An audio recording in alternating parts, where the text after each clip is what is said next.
এবং এরই পাশাপাশি যে খবরের দিকে নজর রাখতে হচ্ছে, লুটপাটে বাধা পেয়ে চলল গুলি। টালিগঞ্জের লেক এভিনিউয়ে চলল গুলি। গুলি চালানোর ঘটনায় গ্রেপ্তার করা হয়েছে ইতিমধ্যে 3 জনকে। ধৃতদের মধ্যে একজন ওই বাড়ির সাফাই কর্মী বলেও জানা গিয়েছে। লুটপাটে বাধা পেয়ে চলল গুলি। টালিগঞ্জের লেক এভিনিউতে চলল গুলি।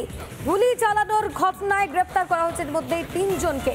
আরো বিস্তারিত জানাবেন আমাদের প্রতিনিধি তুলিকা, এই মুহূর্তে আমাদের সঙ্গে রয়েছে। তুলিকা, অবশ্যই তুলিকার বিশেষ রিপোর্ট এই মুহূর্তে আপনাদের একবার দেখাবো। আগে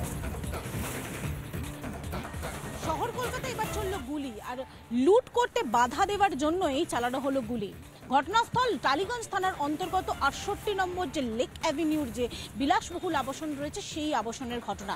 ইতিমধ্যেই গতকাল যে ঘটনা ঘটেছে তার পরিপ্রেক্ষিতে ইতিমধ্যেই লালবাজারের গুন্ডা দমন শাখা তদন্তকারী অফিসাররা, তার সঙ্গে টালিগঞ্জ থানার পুলিশ ইতিমধ্যে 3 জনকে গ্রেফতার করেছে। অর্থাৎ এই যে 68 নম্বর লেক অ্যাভিনিউয়ের যে ফ্ল্যাট আমরা দেখতে পাচ্ছি, এই ফ্ল্যাটেই গত 2 মাস ধরে কাজ করতেন সাফাই কর্মী হিসেবে একজন কাজ করতেন, এবং সেই ঘটনা ঘটায় এই মুহূর্তে আমরা সেটাই পুলিশ সূত্র মারফত জানতে পাই। কি ঘটনা? অর্থাৎ এই ফ্ল্যাটে গতকাল রাত 8টা থেকে 8:30 নাগাদ তার সাফাই কর্মী এবং তার 2 সঙ্গী, যারা ভিন রাজ্যের বাসিন্দা, তারা কিন্তু এখানে এসেছিল।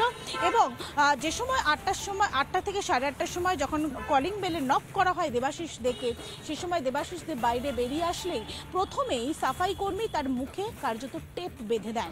এরপর ভিতরে প্রবেশ করার চেষ্টা করে ওই সাফাই কর্মী এবং তার সঙ্গে যে 2 জন তার সঙ্গীরা রয়েছে, তারা 2 জন ভেতরে প্রবেশ করার চেষ্টা করেন।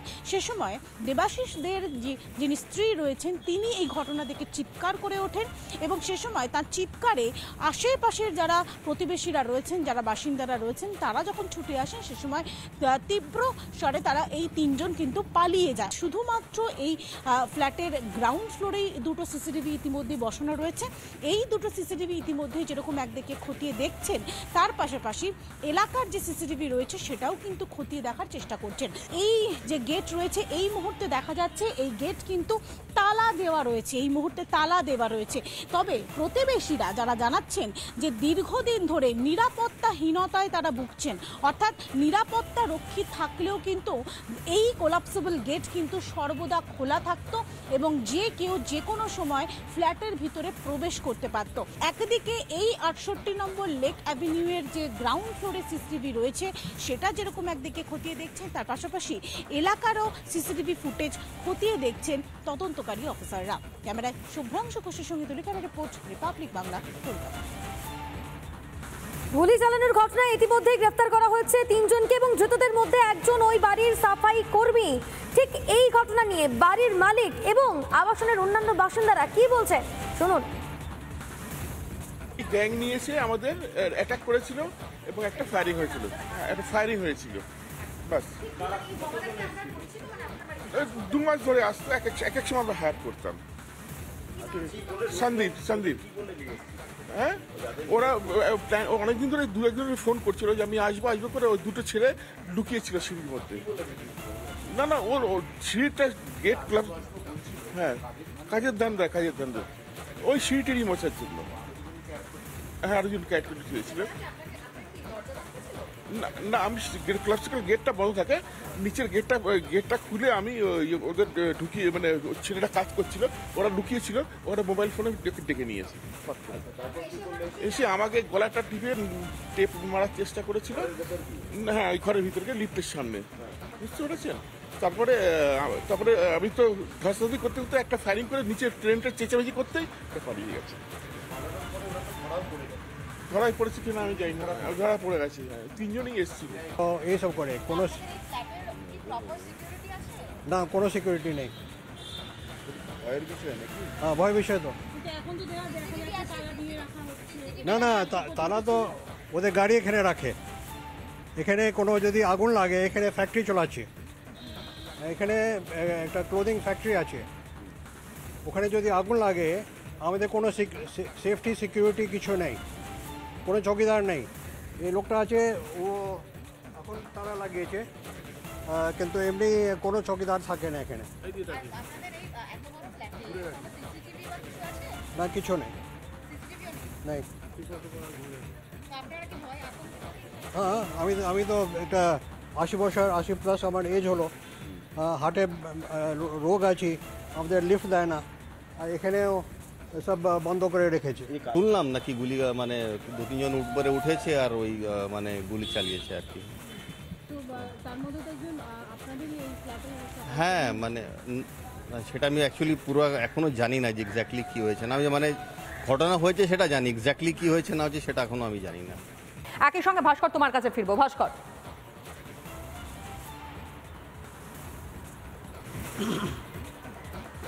একেবারে তনয়া, দেখো যেমনটা বলছিলাম কিছুক্ষণ আগেও যে এই মুহূর্তে চিকিৎসকেরা চেষ্টা করছেন সবার প্রথম ইনফেকশনকে যাতে কন্ট্রোল করা যায় সেই বিষয়টা সুনিশ্চিত করতে।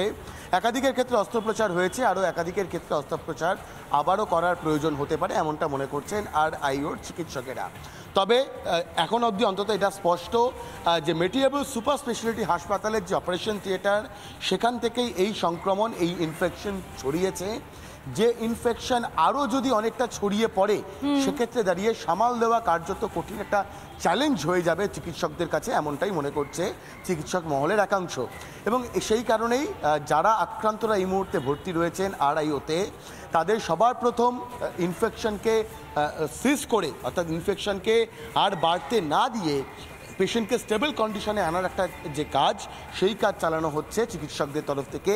এবং চিকিৎসকের আশাবাদী দ্রুততার সঙ্গে অন্তত যারা এখানে আক্রান্তরা ভর্তি রয়েছেন, যারা এখানে চিকিৎসাধীন রয়েছেন RIOতে, তাদের যে পরিস্থিতি, সেই পরিস্থিতির অনেকটাই উন্নতি করা সম্ভবপর হবে।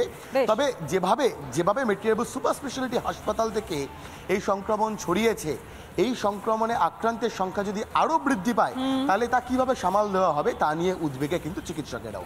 একদমই তাই। আপাতত তোমায় ধন্যবাদ জানাই। কিন্তু এই যে মেটিয়াবুরুজ সুপার স্পেশালিটি হাসপাতালের কথা আপনাদের সামনে আমরা তুলে ধরছি, সেই মেটিয়াবুরুজ সুপার স্পেশালিটি হাসপাতালের নামটা যেন আরো রমরমা হয়েছে এই ঘটনা সামনে আসবার পর। অর্থাৎ চোখের দৃষ্টিশক্তি, অর্থাৎ ছানি অপারেশনের জন্য রোগীরা তারা গিয়েছেন, কিন্তু ছানি অপারেশনের পর তারা দৃষ্টিশক্তি ফিরে পাওয়া তো দুরস্ত, বরং দৃষ্টিশক্তি চলে যাওয়ার পথে, যদিও তাদেরকে অন্যত্র এই মুহূর্তে চিকিৎসার জন্য নিয়ে যাওয়া হয়েছে কলকাতা মেডিকেল কলেজ হাসপাতাল, সবটা দেখিয়েছে।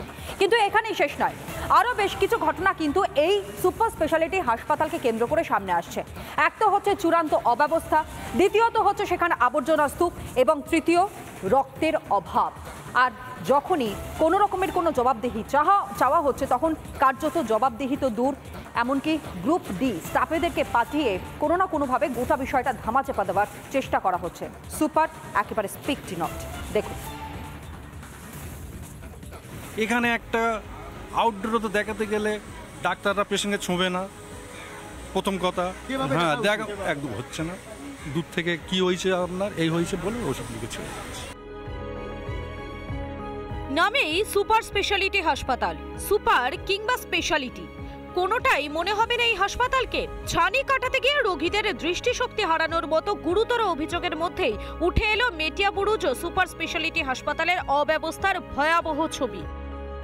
মেটিয়াবুরুজ সুপার স্পেশালিটি হাসপাতাল, একদম গাল ভরা নাম রয়েছে, বড় করে ফলক রয়েছে, কিন্তু যে রোগীরা আসবেন বা যাদের পরিজনেরা আসবেন, তারা এই হাসপাতালে আদৌ স্বাস্থ্য ফেরাতে এসে স্বাস্থ্যকর পরিবেশটুকু পাচ্ছেন তো? কারণ এই হাসপাতালের যে প্রবেশদ্বার, সেই প্রবেশদ্বার সংলগ্ন গোটা এলাকা অস্বাস্থ্যকর ভাবে রয়েছে। तो उनको ये होना चाहिए ना कि हम लोग साफ करना चाहिए था ना। तो फिर हम लोग को किस जब उनको गंदगी समझ में नहीं आ रहा तो फिर हम लोग को क्यों समझ में आएगा? हम लोग तो आम आदमी हैं। डॉक्टर लोग को ये चीज का ये अंदाजा होना चाहिए ना कि हम लोगों को होना चाहिए। এখানেই শেষ নয়, করুণ দশা হাসপাতালের ব্লাড ব্যাংকেরও। রক্তের চরম আকাল, রোগীর পরিজনেদের হতাশ হয়ে ফিরে যাওয়াই যেন দস্তুর। পেশেন্টকে এখানে কার্ড করা হয়েছে 1 মাস আগে থেকে, ট্রিটমেন্ট চলছে, এখন বলছে পিজিতে নিয়ে চলে যাও। ব্লাড নেই। ছানি কাটাতে গিয়ে দৃষ্টিশক্তি হারিয়েছেন 20 জন রোগী। এমন গুরুতর অভিযোগ যখন উঠছে, তখন ন্যূনতম দায়িত্ববোধও দেখা গেল না হাসপাতালের সুপারের তরফে। অব্যবস্থার জবাবদিহি তো দূরের কথা, হাউসকিপিং স্টাফকে পাঠিয়ে দুয়ার থেকেই সাংবাদিক বিদায়ের চেষ্টা সুপারের। বাইরে লেখা রয়েছে সকাল 10টা থেকে বিকেল 5টা অবধি দেখা করার সময়। মিটিং আছে, আমারও কাল হচ্ছে, আমি যাচ্ছি। হ্যাঁ, আরে আপনি উত্তর দিয়ে যান। আপনি একটা উত্তর দিয়ে যান। আমি বলছি, আপনার পরিচয়টা একটু বলুন। আপনার পরিচয় শুনুন না, আপনি ওয়েট করুন, না। আমি কর্মী, হাউসকিপার কর্মী, হাউসকিপিং এর কর্মী। হাউসকিপিং। পরিস্থিতি দেখে অনেকেই প্রশ্ন তুলছেন।